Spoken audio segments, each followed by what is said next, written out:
Drones కానివ్వండి, drip irrigation కానివ్వండి, tractors కానివ్వండి, లేదా పవర్ స్ప్రేస్ ఇవన్నీ కూడా ఇవ్వటమే కాకుండా సాంకేతికతని వినియోగించుకొని రైతులకి ఎప్పటికప్పుడు వాతావరణ సమాచారాన్ని అందజేయడం ద్వారా రైతులకు మేలు చేయాలనేది కూడా ఈ ప్రభుత్వం యొక్క లక్ష్యం. ఉదాహరణకి మొన్న అకాల వర్షాలు వచ్చినాయి పోయిన నెలలో కూడా. ఆ వర్షాలప్పుడు 57 విషయాల్ని అంటే 57 సబ్జెక్టులు 50 లక్షల మంది రైతులకి అలర్ట్స్ ద్వారా మన ఫోన్స్లో వస్తే చూసారా టింగ్ టింగ్ అని చెప్పేసి అలర్ట్స్ ద్వారా తెలియజేయటం జరిగింది. దాని మూలంగా ఏం జరిగింది,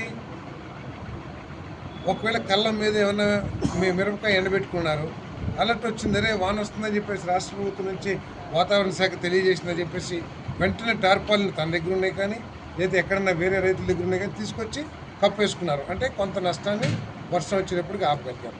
అదేవిధంగా మినపకాయ పీకేసి అక్కడ పెడతారు, సరే రేపు నూరుద్దాం ఎల్లుండి నూరుద్దాం అని చెప్పేసి రైతులు.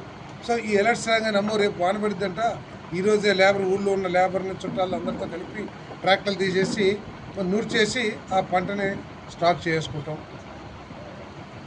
సో ఈ విధంగా అనేక విధాలుగా కూడా ఉపయోగపడే కార్యక్రమాలు చేస్తామండి. నా పుట్టినూరు కారకంపాడు మండలం కృష్ణా డెల్టాలో నేను పుట్టినప్పటి నుంచి కేవలం వరి పంటే మా పొలాల్లో. కానీ ఈరోజు బియ్యం తినేవాళ్ళు తగ్గుతున్నారు ఉన్న కొద్దీ కూడా, ఆరోగ్య కారణాల మూలంగా లేకపోతే రకరకాల కారణాలతో.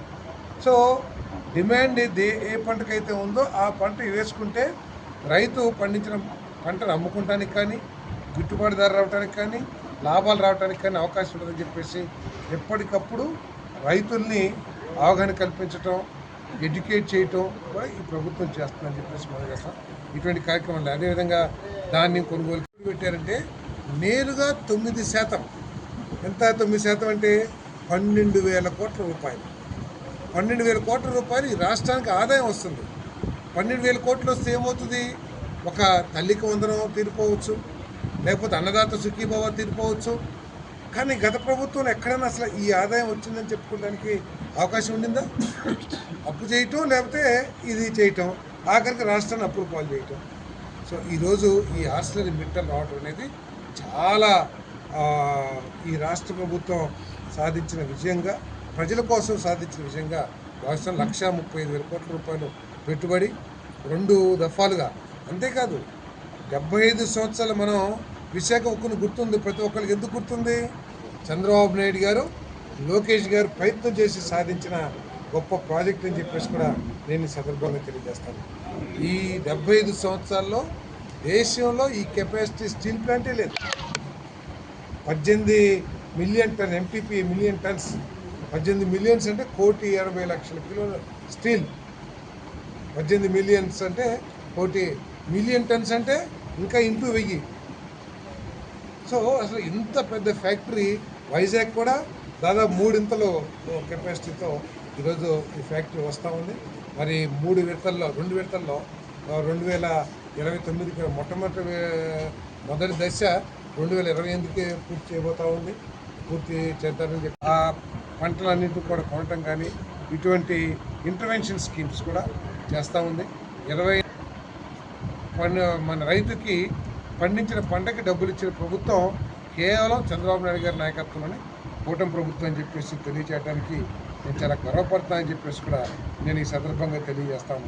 10,009 మంది రైతులకి 5.52 కోట్లు మరి అన్నదాత సుఖీభవ పిఎం కిసాన్ పథకం ద్వారా ఇవ్వడం జరిగింది.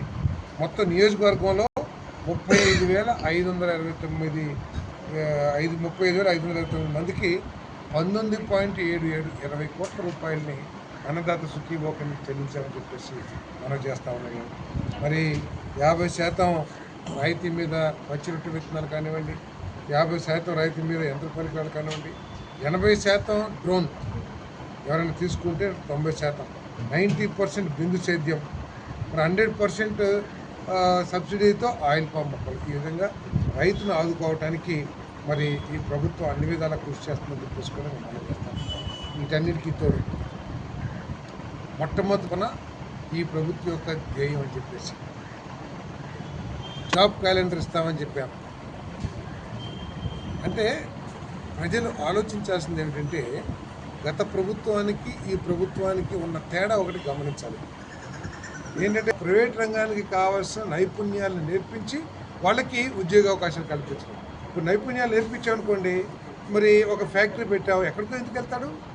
మన న్యూజిలాండ్లో ఆ స్కిల్స్ ఉన్న వాళ్ళు దొరికాయనుకోండి, నీ బొట్టను నా బొట్టను పెట్టి ఏమండి ఈ పని వచ్చిన వాళ్ళు ఇక్కడ బాగా దొరుకుతారంట కదా. కానీ జాబ్ క్యాలెండర్స్ ఇచ్చాం.